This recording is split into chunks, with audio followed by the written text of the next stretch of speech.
It's now 24 hours in. It's almost 1 o'clock on Saturday. It's like what, the 20... All we know is that we have like, what, 2 or 3 more like hours? the 26th hour. So I fasted for 30 hours now. I'm a little bit hungry, but other than that, I'm feeling pretty good. I'm feeling so great right now. How do you feel right now? Hungry. Yeah, I'm feeling hungry. I actually feel a lot better than I thought I would. Same. I didn't expect. Like, I'm not really that hungry, surprisingly. Same. I'm just like tired but kind of hungry. Yeah. Right now, I'm feeling hungry, like, so hungry. I'm just in a really good mood right now. I have tons of energy and I have no idea why.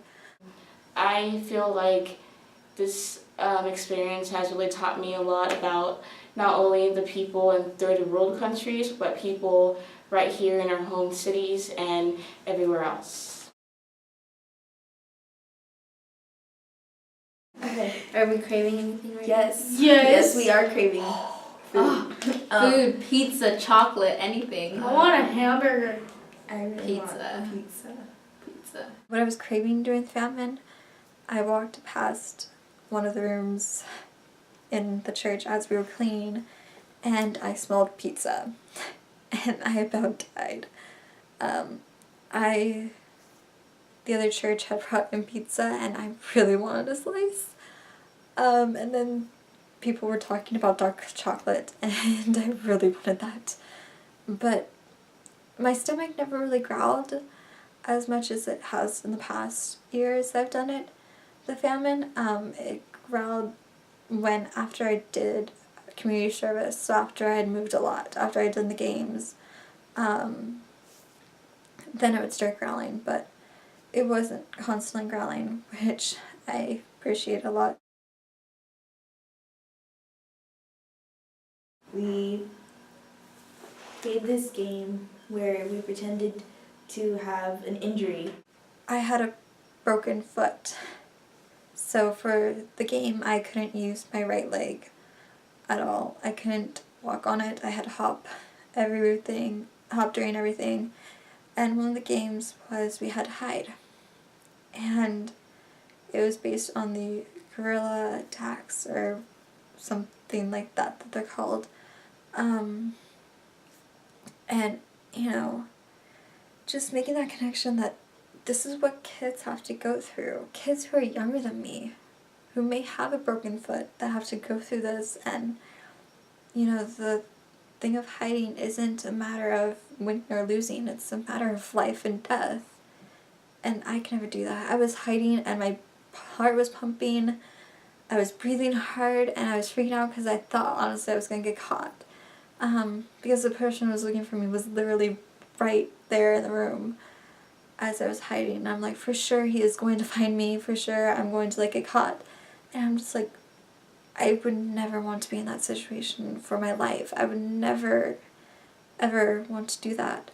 And I can never, ever, ever, ever imagine being in that situation for real. We played Rebel and Tribe. Rebels would have to come find us, like hide and seek In the dark. in the dark. That was With- scary. Flashlights that weren't very bright. Yeah. So it was just like, I don't know what's in that room.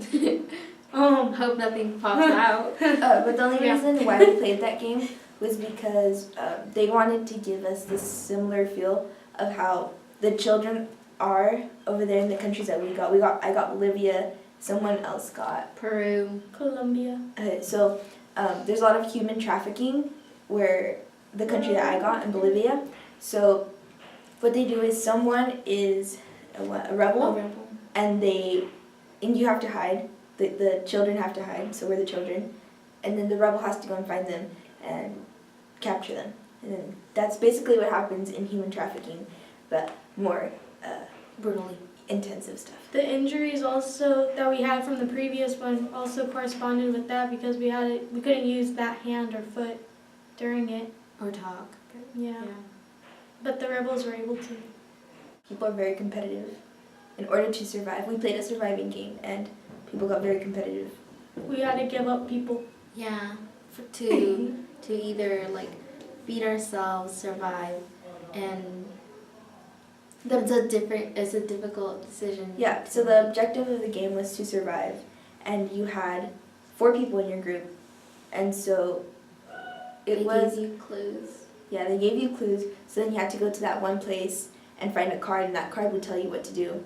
So, for example, one of it was give up water or give up your youngest member to survive, and unfortunately, the person who thought that they were the leader in my group decided to give up one of our members, so we were 1 member short, but we survived. Yeah. We gave up our injured. And she was the youngest. Yeah. So yeah.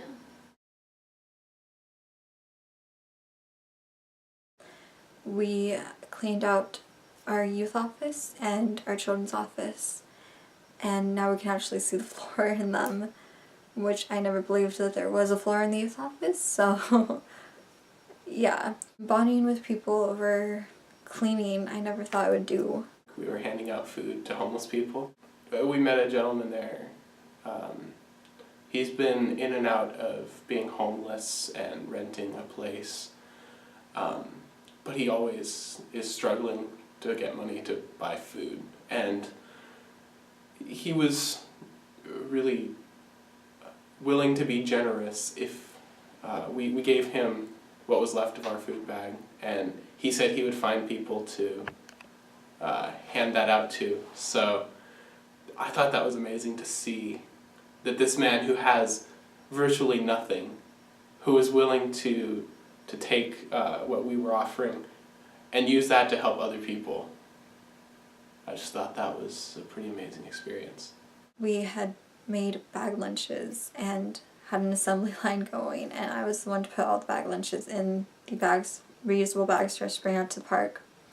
And we got to the park, and there was not a lot of people there because the cops had went through and tried to clear everyone out of the parks. But the people that we did meet and we did give lunches to, I feel like that we made a difference in our lives.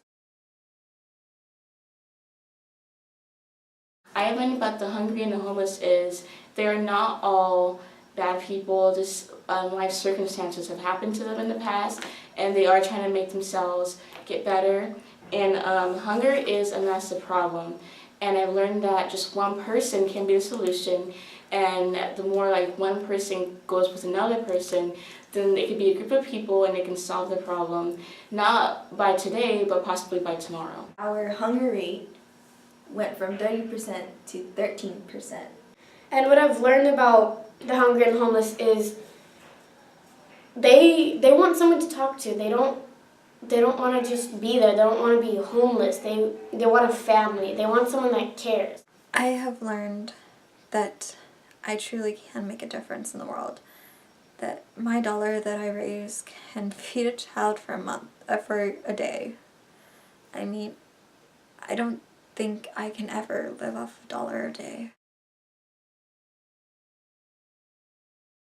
I could be a whole new person and change the world. Makes me feel like I'm helping the community, and it affects people a lot more than many people realize. And people say, oh, it's cool, or that's stupid. And it's like, when I say I'm doing the 30-hour family, they're like, what's that? I'm like, that's where I'm raising money and I'm going 30 hours without eating, and I'm going to be doing community service, and I'm affecting other people, just not just the ones I know. It opens up your eyes. I mean, you don't really wonder what's outside in the world, who's hungry, like who's suffering, until you actually live it for once. And this is not like the big thing, like going every day of your life doing this. No, this is just like a day and a half or so. And it's pretty hard, but then once you have people as a group and a tribe, I guess, you're pretty like strong as a group. I like this experience. It really did open up my eyes. Okay, so with the fundraising money we have, $35 makes a big difference. It feeds a child for what, A month. a month? Just $35. And so far, I think we've raised at least 1,000. So we can feed 300 children for a month, and that's pretty spectacular to realize what you're doing. It's great. I don't know. I like it. It's my 3rd year. The floor here is not very comfortable to sleep on. That's what Yeah. Yeah. Yeah. It's cold. Oh, and I just won like 5 games of air hockey. That was all good. Because this was my 4th year doing the famine, the fasting wasn't that hard for me anymore. I always felt like I was forgetting something though, and that's what was hard for me. We were driving to the park, and we would pass like a pizza place, and I'd be like, I want pizza, let's go get it. And then I'd be like, oh wait, I can't. Right. I cannot wait until next year that I get to do this again, and every year after that. Should we say our name? No, I don't think we shouldn't. Alright then. You don't think we shouldn't? I'm sorry, I haven't had any Tired. food. I'm hungry. It's a bug. It's It's a little bug. gone. It like flew off and it went like that.